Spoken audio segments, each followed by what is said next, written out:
Y bien, como sabemos, pues Marta Hildebrand ha presentado un proyecto de ley para que los estudiantes universitarios que vienen de colegios privados paguen la mitad de la pensión que pagaban cuando estaban en el colegio, salvo que demuestren que no están en condiciones económicas de hacerlo.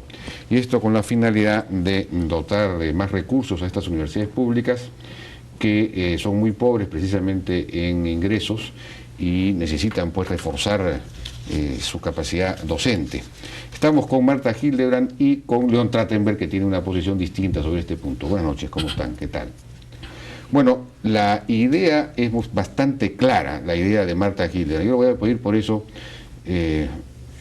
su opinión a León Trachtenberg, que en una época señalaba... Perdón un momentito, Jaime, sí. La idea será bastante clara, pero el público, el público no lo conoce. Bueno, explíquela. Clara para nosotros.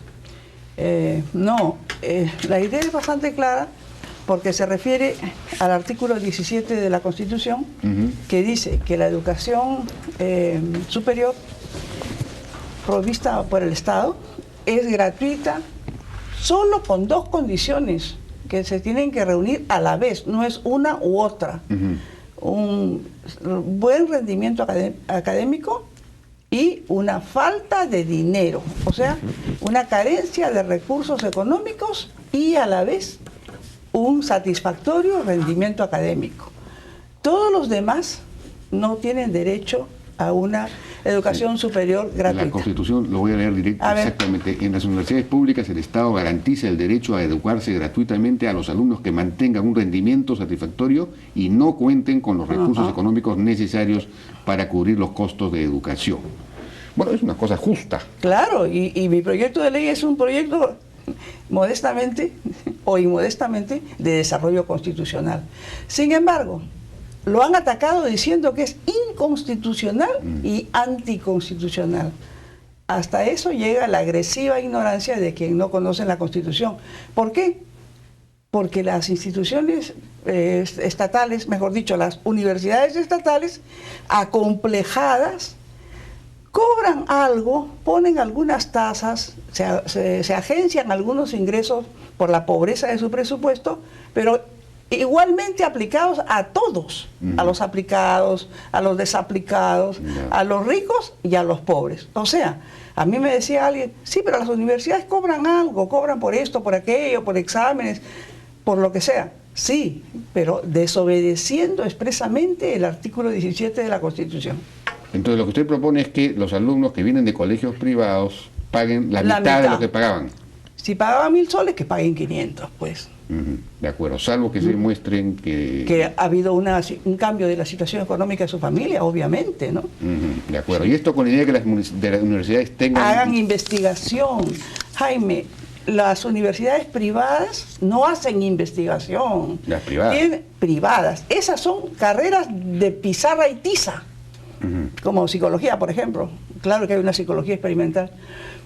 En cambio, las universidades que hacen investigación son las que tienen el presupuesto más ajustado. La propia San Marcos hace investigación, pero tenemos universidades del nivel de la agraria o de ingeniería, que son reputadísimas y están en el mismo caso, ¿no? O sea, que no tienen recursos y para esto, con esto tendrían recursos. Claro. Esa es la idea. Claro que sí. Bueno, es una idea bastante... Que paguen los que tienen. Así es. Es un asunto de justicia distributiva. Exacto. ¿Cuál es la opinión de León Trachtenberg? Bueno, en honor a la verdad, yo pensaba antes de la misma manera. Yo he escrito, me acuerdo de eso. Claro, he escrito inclusive que pienso que el que puede pagar debe pagar.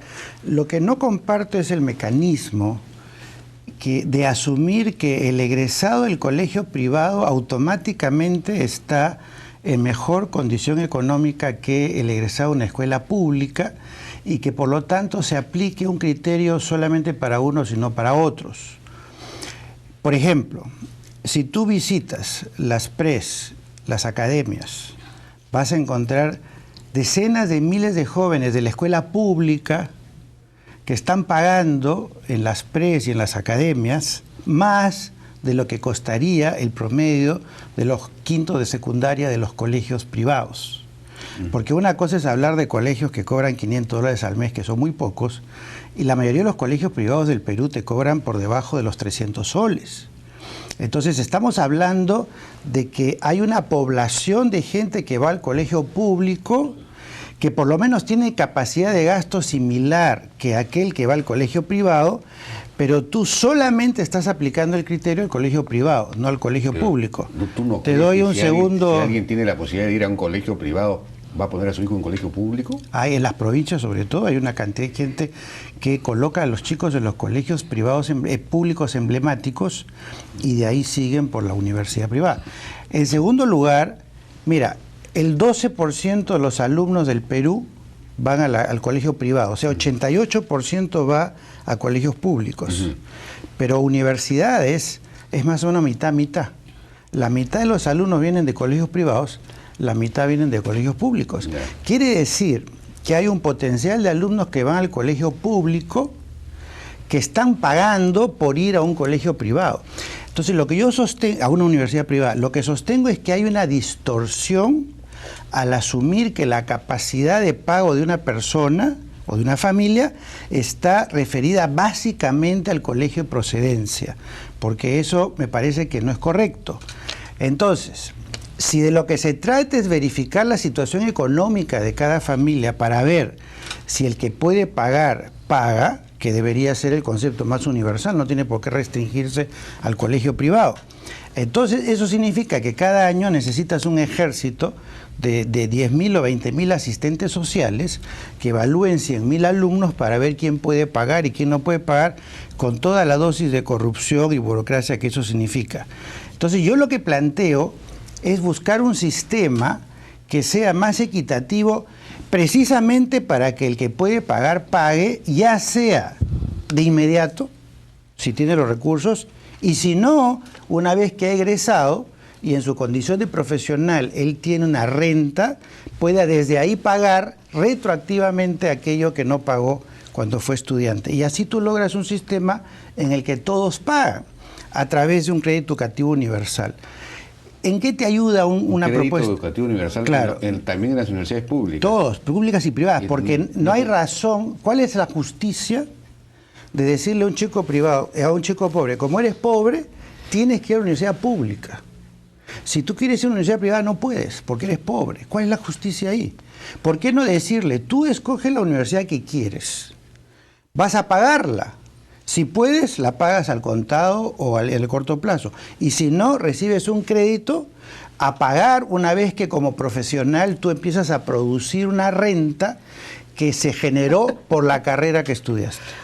Esto, que es un sistema que funciona en Ecuador, en Chile, en México, en Colombia, en los países angloparlantes, no hay ninguna razón para que no funcione en el Perú. Me parece más universal, me parece más equitativo y me parece además que resuelve mejor el problema del financiamiento de la educación de la universidad pública que el otro planteamiento. Porque en el otro planteamiento tú vas a hacer que cada alumno pague 50 soles o 100 soles en función del colegio de procedencia, en promedio. En este planteamiento, tú dices, ¿por qué en San Marcos hay que cotizar el costo de un alumno en $1.000 al año?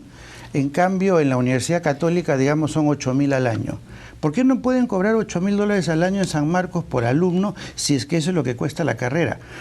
En la medida de que tú le pidas que el estudiante pague, no lo va a poder pagar.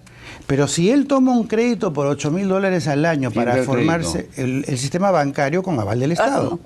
Entonces, tú creas una situación en la cual todos pagan el costo de sus estudios, las universidades cobran el costo real de su servicio y en el momento que tú eres un egresado de la universidad y tienes una profesión que se genera una renta, en ese momento tú devuelves el crédito educativo, como se hace, como digo, en gran cantidad de países. Me parece más automático y más justo.